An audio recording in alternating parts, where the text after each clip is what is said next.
All right, so we have Phil here. He's got an F150 Ford Lightning. Yep. And today, obviously, we have Tesla's non-EVs are allowed now at the Supercharger. So Scotts Valley is one of those. And so we're just going to watch his experience as he opened the app. Yep. And then, obviously, he's at Scotts Valley. He's going to zoom in. There. Like he's going to select it. And then he's going to click charge here. Installs to B. Awesome. It looks like literally is going to unlock. Boom. Wow, look at that. There you have it. And then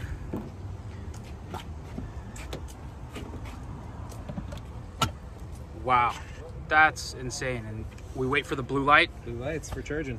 Wow.